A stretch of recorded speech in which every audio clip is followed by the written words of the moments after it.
co-owner I think is underestimated in a good sense, because when you run a business by yourself, you make all the decisions and you have to live or die by those decisions. The benefit of having a partner in business is that difficult decisions are not just on your shoulders. It means that you can rely on your partner, you can discuss difficult scenarios, and you can analyze the situation much better. You know, the age-old adage of 2 heads are better than 1 comes very true in this scenario. Service manager, day-to-day running is taking calls from clients regarding any emergency call-outs or inquiries about servicing, and keeping control of the engineers, making sure they've got work to do, they've got the correct forms to be filling out when they're doing their work, and just the general upkeep of the service department.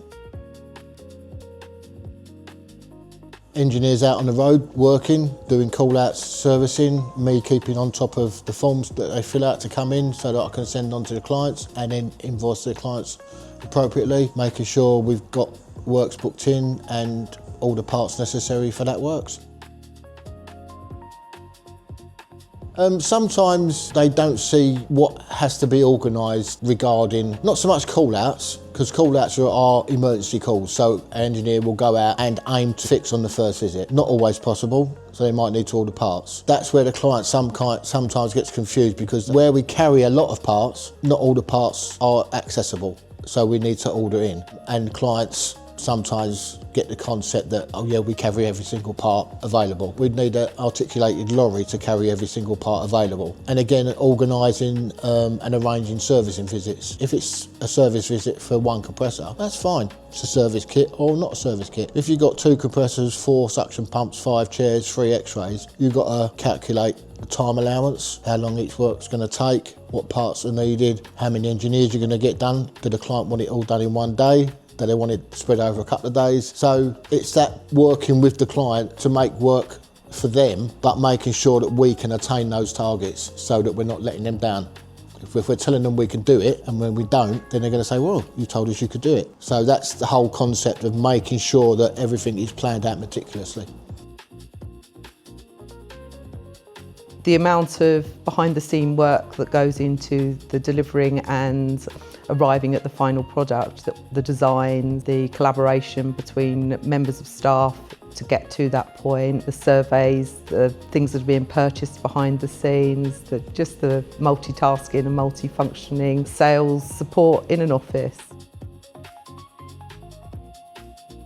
I oversee general operations, support any of the people when they're out on their jobs. I work closely with Chris when he's on his project side, providing support by either contacting suppliers and getting samples. I also work as part of the office manager role as well, so that would ensure facilities are up to date and that we haven't run out of honey or sugar because tea and coffee are a very important part of the day, ensuring that the office is kept tidy and other aspects of general office management, budget support, working on supporting generation of invoices and general flitting between multi-hats.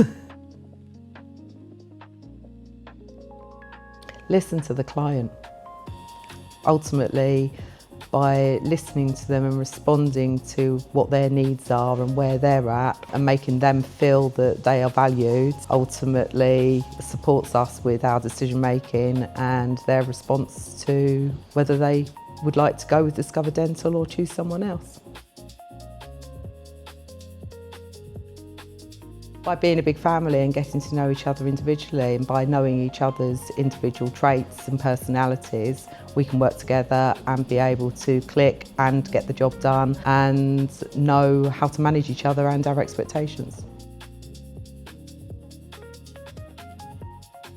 No one's perfect, and communication lapses can happen, but it's just trying to educate people, whether it's customers or employees, colleagues, just educating them to make sure that those communications levels, that you're not up there and they're down there trying to catch up. Keep on the same level, everyone, so client, service desk, engineering team are all on the same page. Then that way there shouldn't be any communication issues.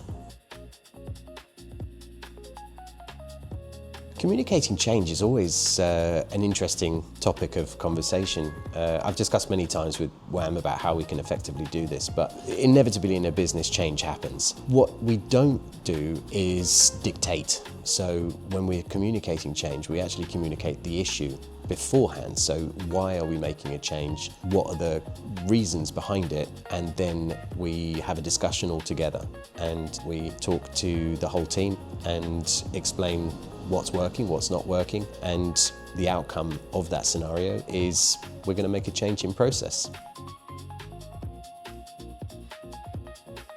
I would say it's just keeping on top of the engineers, making sure they're following protocols and filling out everything correctly. Obviously, when the forms come in, I check them over to make sure they're the vocabulary is legible and presentable to a client. The last thing they want is something that doesn't make sense. But yeah, it's keeping on top of the engineers and making sure they're doing what they should be doing. I also like the battle of sometimes trying to find a part that's not recognisable or easy to gain access to. So trying to get that is also quite good. They don't realise the unseen tasks that go behind the scenes. So when we are doing a job, when we're working on a project, all of the behind the scene work regarding chasing your tail, pulling out paperwork, making sure that the client has all the information that they require, as well as the members of the team have the information they require to go out and sell a project or work on a job.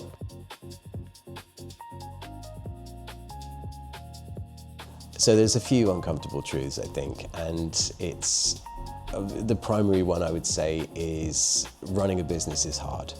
There's no getting away from the fact that you've got to put in more effort than you ever have done in your entire life. You can be the best employee in a company, but when you're running a business, you have to be the top of the top. There's no scenario in which you can't lead by example. You have to do everything every single day and stay on top of everything.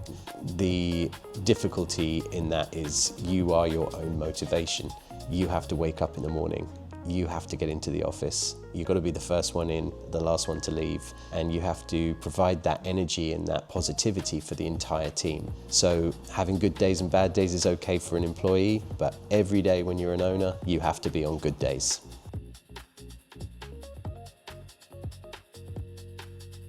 I want everyone who works with us to feel comfortable, to have an open discussion about any issues that are going on, and when they wake up on a Monday morning, they're not thinking, it's another week. When they wake up on a Monday morning, they're thinking, I get to go into work, I get to see my friends at work, and to really enjoy the time that they have with us.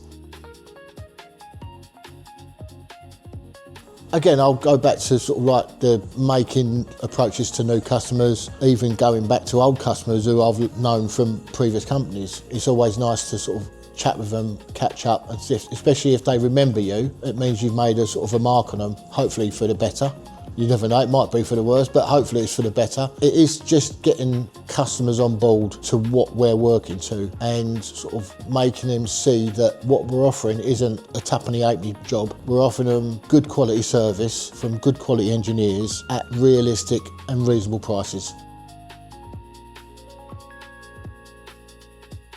The most satisfying part is actually probably solving problems and the satisfaction I feel when I complete a task, because some of the tasks can take 2 or 3 months, like designing or helping design the website, and it feels like it's a hapless task at the time, but when you see the final results, it's very, very satisfying.